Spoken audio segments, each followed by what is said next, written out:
दोस्तों नमस्कार, मैं हूं अजय लोहान और आप देख रहे हैं बिंदास अरेना। आज हम चर्चा करेंगे हिसार लोकसभा सीट के ऊपर कैप्टन अभिमन्यु की भूमिका कैसी रही। इस बात पे चर्चा हम इसलिए कर रहे हैं क्योंकि हिसार में कैप्टन अभिमन्यु के द्वारा एक प्रेस वार्ता की गई और उस प्रेस वार्ता में उनकी तरफ से एक दावा किया गया कि इस लोकसभा चुनाव में जितनी मेहनत उन्होंने इस बार की है, इतनी मेहनत उन्होंने अपने खुद के चुनाव में भी नहीं की। इसी पर चर्चा करने के लिए हमारे साथ पॉलिटिकल एक्सपर्ट प्रदीप कुमार जी मौजूद है। प्रदीप जी, स्वागत है आपका बिंदास हरियाणा। धन्यवाद अजय जी। प्रदीप जी, कैप्टन अभिमन्यु के इस बयान को और साथ में इस हिसार लोकसभा सीट के ऊपर कैप्टन अभिमन्यु की भूमिका को आप किस प्रकार से देखते हैं? देखिए अजय जी, जिस तरीके से पिछला जो लोकसभा चुनाव जो 25 मई को संपन्न हुआ और जिसमें हिसार लोकसभा से चौधरी रणजीत सिंह जी भारतीय जनता पार्टी के प्रत्याशी थे जी, और चौधरी रणजीत सिंह जी की जो टिकट की घोषणा से पहले कैप्टन अभिमन्यु को काफ़ी मजबूत दावेदार इस सीट से भारतीय जनता पार्टी की तरफ से माना जा रहा था और उन्होंने पिछले 6 महीने से पूरे लोकसभा क्षेत्र में अपनी सक्रियता बढ़ा दी थी। उन्होंने उचाना में, हिसार में और अलग अलग बरवाला में, नारनौंद में तो वो पहले से भी सक्रिय रहे हैं। उन्होंने अपने कार्यकर्ताओं की, कह लीजिए अपने समर्थकों की के जो कार्यक्रम किए और वो पूरे तरीके से हिसार लोकसभा में सक्रिय थे। उसके बाद जब भारतीय जनता पार्टी ने चुनाव से पहले चौधरी रणजीत सिंह जी को प्रत्याशी बनाया और साथ साथ चौधरी रणजीत सिंह जी के प्रत्याशी बनने के साथ साथ ही कैप्टन अभिमन्यु को असम का चुनाव प्रभारी बनाकर असम भेज दिया गया था जी। तो जैसे ही चुनाव चला तो चौधरी रणजीत सिंह ने जैसे हिसार लोकसभा में के विभिन्न विधानसभा क्षेत्रों में अपने चुनाव कार्यालय खोले, उसी कड़ी में जब नारनौंद में चुनाव कार्यालय खोला गया तो शायद अजय जी आपको भी ये ध्यान हो कि उस वक्त कप्तान अभिमन्यु असम में थे और वो चुनाव कार्यालय के उद्घाटन पर भी नहीं आ पाए थे और उन जो कार्यक्रमों की शुरुआत हुई नारनौंद में विधानसभा क्षेत्र में, उस वक्त भी क्योंकि असम में व्यस्त रहने की वजह से वो नहीं आ पाए थे। तो चौधरी रणजीत सिंह जी का जो चुनाव प्रचार था वो बिल्कुल ढीले ढाले तरीके से था। ना उनके चुनाव कार्यालय में किसी प्रकार की कोई हलचल थी, ना उनके समर्थकों में किसी प्रकार का कोई हौसला था और ये उनके समर्थक भी दबी जबान से बात कहते थे कि हमारा चुनाव नहीं उठ पा रहा है। उसके बाद जैसे जैसे चुनाव की प्रक्रिया आगे बढ़ी और कैप्टन अभिमन्यु ने एक आध बार अपने समर्थकों की जो बैठक बुला करके उनको थोड़ा बहुत सक्रिय करने का प्रयत्न किया, परंतु उनके कार्यकर्ताओं में एक मायूसी थी कैप्टन अभिमन्यु की टिकट कटने की वजह से, तो वो पूरी तरीके से सक्रिय नहीं हो पाए जी। उसके बाद अजय जी जैसे ही असम का चुनाव खत्म होता है और कैप्टन अभिमन्यु नारनौंद में आप कह लीजिए या हरियाणा में जब वापस आते हैं तो उन्होंने पूरी सक्रियता से जब अपने कार्यकर्ताओं की मीटिंग को अपने पैतृक गांव खांडाखेड़ी में बुलाया जी। और उन्होंने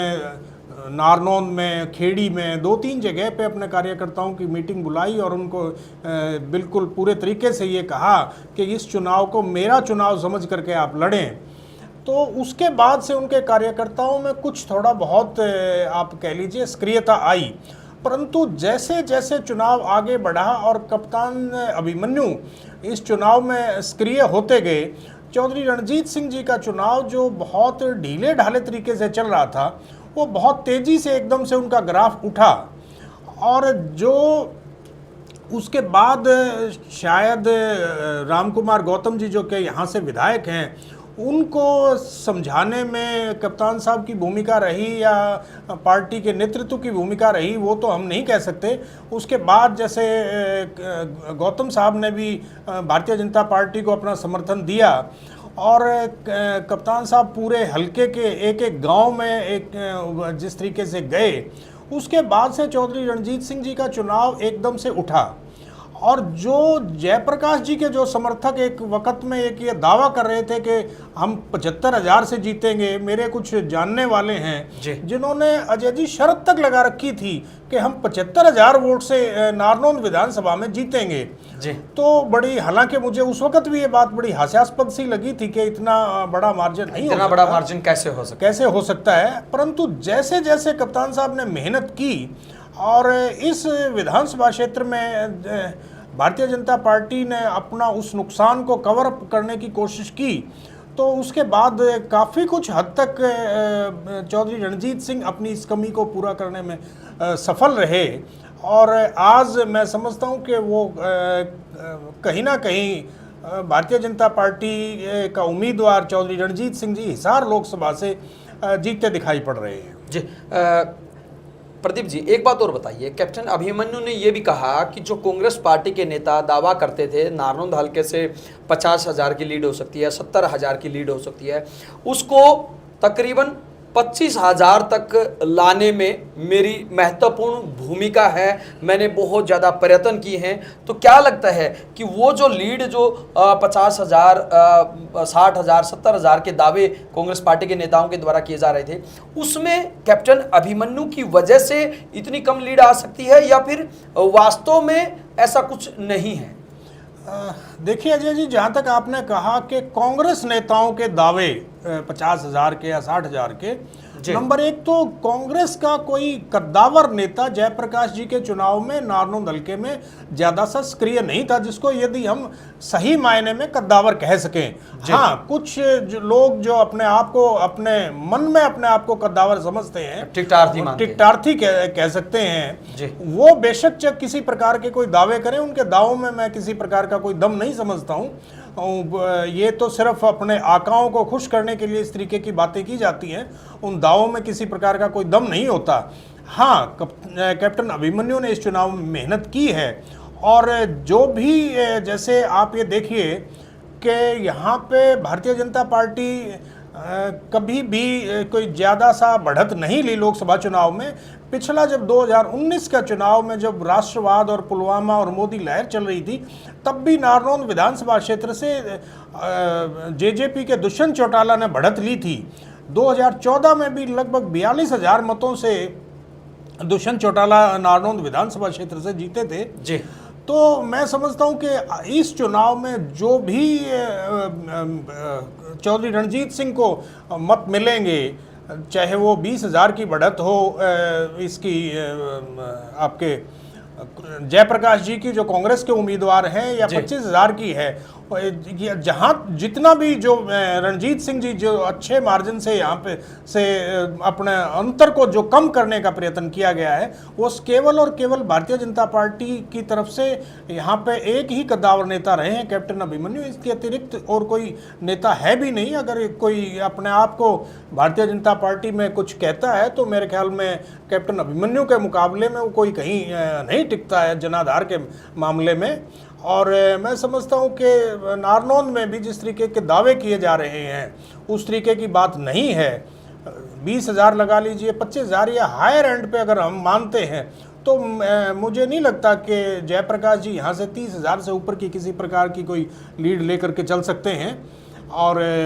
क्योंकि चौधरी रणजीत सिंह जी का इस इलाके में कभी कोई संपर्क नहीं रहा, कोई जनाधार नहीं रहा, तो जो भी वोट मिलेंगे या तो माफ कीजिएगा, या तो कप्तान अभिमन्यु की मेहनत और दूसरा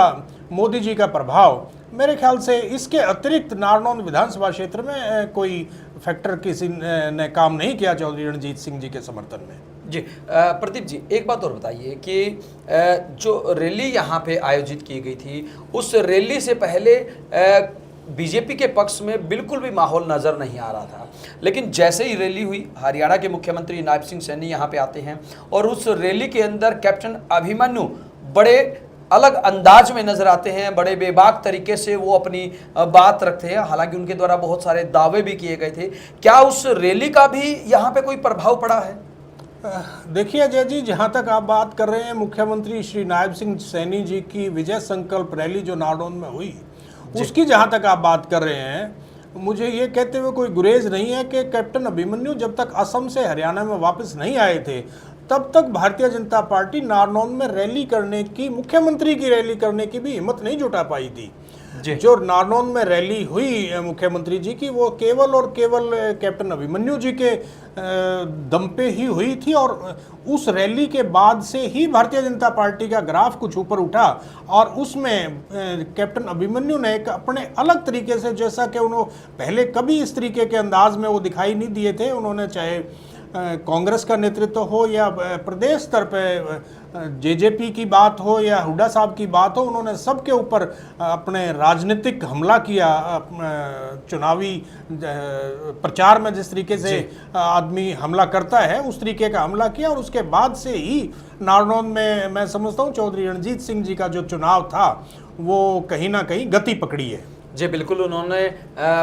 पूर्व मुख्यमंत्री भूपेंद्र सिंह हुड्डा और दीपेंद्र हुड्डा पर भी जमकर हमला बोला था, और यहाँ तक कि उनकी दाऊद इब्राहिम से भी तुलना कर दी थी। प्रदीप जी, लेकिन एक बात बताइए कि कैप्टन अभिमन्यु बोल रहे हैं कि उन्होंने जो बड़ा मार्जिन था उस मार्जिन को आधा करने में अपनी महत्वपूर्ण भूमिका निभाई है। मान लीजिए उनकी बात सच है और 25,000 तक या 30,000 तक वो 50,000 60,000 के दावे को 30,000 तक ले आते हैं, तो आपको क्या लगता है कि आने वाले विधानसभा चुनाव में कैप्टन अभिमन्यु के लिए ये मार्जिन कम करना, इस मार्जिन को खत्म करना, इस मार्जिन को खत्म करते हुए जीत हासिल करना कितना बड़ा चैलेंज होगा, कितनी बड़ी चुनौती होगी? देखिए अजय जी, नारनौंद विधानसभा क्षेत्र क्योंकि किसान बहुल क्षेत्र है और किसान आंदोलन के दौरान यहाँ पे किसान आंदोलन यहाँ पे पूरा जोर शोर से था। उसके बाद जैसे जैसे चुनाव चला और भारतीय जनता पार्टी के चौधरी रणजीत सिंह जी का नारनौंद विधानसभा क्षेत्र के काफ़ी गाँव में विरोध भी हुआ, उसके बाद जिस तरीके से ये उम्मीद लगाई जा रही थी कि यहाँ पे भारतीय जनता पार्टी को कोई ज़्यादा सा कोई समर्थन नहीं मिलेगा, परंतु जिस तरीके से कप्तान अभिमन्यु ने नारनौंद हल्के में अपनी सक्रियता बढ़ाई और उसके बाद जो लोगों को एक तो विरोध खत्म किया, यहाँ पे दो चीज़ें करनी पड़ी उनको। पहले तो एक विरोध को ख़त्म करना और उसके बाद उन लोगों को अब भारतीय जनता पार्टी के पक्ष में मोबिलाइज करना। ये दो चीज़ें करनी बड़ी आवश्यक थी, जिसमें मैं समझता हूँ काफ़ी कुछ हद तक कैप्टन अभिमन्यु कामयाब रहे। और निश्चित तौर पे इस बात का उनको अपने अगला जो विधानसभा चुनाव में जब कैप्टन अभिमन्यु विधानसभा चुनाव लड़ेंगे तो निश्चित तौर पे उसका फ़ायदा उनको अपने विधानसभा के चुनाव में भी मिलेगा। तो क्या लगता है ये मार्जिन कम कर पाएंगे कैप्टन अभिमन्यु? हाँ, जिस तरीके से कैप्टन अभिमन्यु ने इस तपती गर्मी में मेहनत की है, मार्जिन बिल्कुल निश्चित तौर पे उन्होंने काफ़ी, जिस तरीके से शुरू में जो दिख रहा था कि नारनौंद विधानसभा क्षेत्र में भारतीय जनता पार्टी का कोई प्रभाव नहीं है और आज कहीं ना कहीं भारतीय जनता पार्टी मुकाबले में आती हुई दिखाई दी है, तो निश्चित तौर पे उसमें कैप्टन अभिमन्यु का बहुत बड़ा योगदान है जो उनके लिए आने वाले विधानसभा चुनाव में भी काफ़ी फायदेमंद साबित होगा। जी बिल्कुल, ये थे पॉलिटिकल एक्सपर्ट प्रदीप कुमार जी, जिनका साफ तौर से कहना है कि हिसार लोकसभा चुनाव में कैप्टन अभिमन्यु ने बहुत ज़्यादा महत्वपूर्ण भूमिका निभाई है। इनकी तरफ से यह भी कहा गया कि अगर कैप्टन अभिमन्यु इस चुनाव में नहीं होते तो शायद हिसार चुनाव में नारनौंद हल्के की जो लीड है, जो मार्जिन है, वो कांग्रेस पार्टी का बहुत ज़्यादा होता, और कैप्टन अभिमन्यु की मेहनत की बदौलत ही ये मार्जिन जो है वो काफ़ी कम रहा है। हालांकि इन दावों में, इन बातों में कितनी सच्चाई है आप हमें कमेंट बॉक्स के माध्यम से जरूर बता सकते हैं। साथ ही साथ आपको क्या लगता है कि इस हिसार लोकसभा चुनाव के अंदर कैप्टन अभिमन्यु के द्वारा जो मेहनत करने के दावे किए जा रहे हैं, जो उन्होंने कहा है कि मैंने जितनी मेहनत इस लोकसभा चुनाव में की है इतनी मेहनत मैंने अपने आप के लिए भी नहीं की थी। उन्होंने तो यहाँ तक भी बोल दिया कि इस लोकसभा चुनाव में मैंने जनता के पांव तक पकड़ने पड़े कि आखिरकार आप हर हाल में चौधरी रणजीत सिंह चौटाला को विजयी बनाएं। अब इन दावों में कितनी सच्चाई है, आपका क्या कुछ कहना है, आप हमें कमेंट बॉक्स के माध्यम से जरूर बताएं।